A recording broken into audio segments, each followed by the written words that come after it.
মৰমৰ ছাত্ৰ ছাত্ৰীসকল আমি ইতিমধ্যেতো আমাৰ যিবোৰ সমস্যা হৈ গ'ল বা জুবিন গাৰ্গৰ যি আমাৰ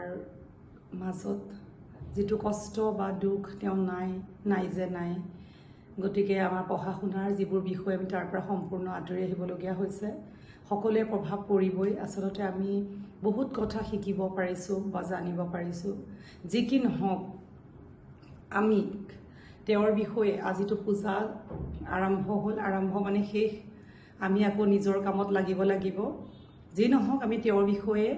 এতিয়া পূজাটো আমি তেখেতৰ শ্ৰদ্ধাঞ্জলি দিছোঁ আৰু তেওঁৰ বিষয়ে আমি দুআষাৰমান জানিবলগীয়া কথা আছে তোমালোকে যিহেতু তোমালোকে গম পাইছা যে 9, 10, 11 ইয়াতো অসমীয়াত তেওঁৰ বিষয়ে পাঠ্যক্ৰম সন্নিবিষ্ট কৰিব এইটো খুব আমাৰ কাৰণে ভাল কথা প্ৰত্যেকেই জানিব লাগে তথাপি আমি তেওঁৰ বিষয়ে কেইষাৰমান কথা জানি থওঁ তোমালোকে মন দি কথাটো চাই যোৱা আৰু মনত ৰাখিবা দেই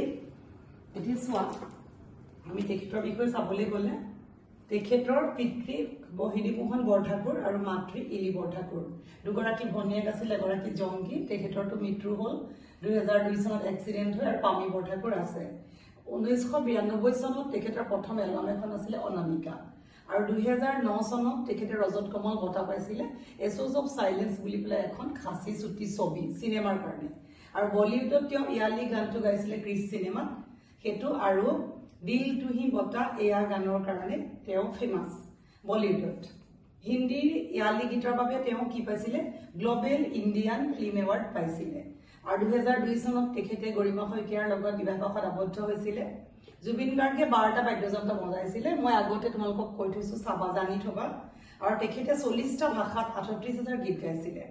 অসমীয়া সংস্কৃতি চিনেমা জগতৰ শেষ হ'বলৈ নিদি তেওঁ মিছন চাইনাৰে তেওঁ চিনেমা জগতৰ তুলপাৰ লগাইছিলে আৰু এতিয়া শেহতীয়াকৈ তেখেতৰ চিনেমা ৰৈ ৰৈ বিনালে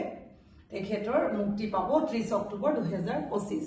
এইখিনিয়ে তেখেতৰ বিষয়ে আমি চমুকৈ জানি থওঁ আৰু ৰচনা আকাৰত তোমালোকৰটো কম্পালসৰি হ'ব সেই বিষয়ে পিছত আলোচনা কৰিম তোমালোকে এইবোৰ কথা মনত ৰাখিবা আৰু কি ধৰণে আমি আগবাঢ়িব পাৰো এনেকৈ আমি ন্যায় পাওঁ তাৰ বাবেও সদায় আমি চেষ্টা ৰাখিম তোমালোক আমি সকলো হৈ আমি আগবাঢ়ি যাব লাগিব গতিকে আমি পুনৰ নিজৰ কামলৈ আগবাঢ়িম পূজাৰ পিছত আমি আকৌ পাঠ আৰম্ভ কৰিম তোমালোকে এই ভিডিঅ'টো তোমালোকে লগৰ লগত শ্বেয়াৰ কৰিবা লাইক কৰিবা থ্যাংক ইউ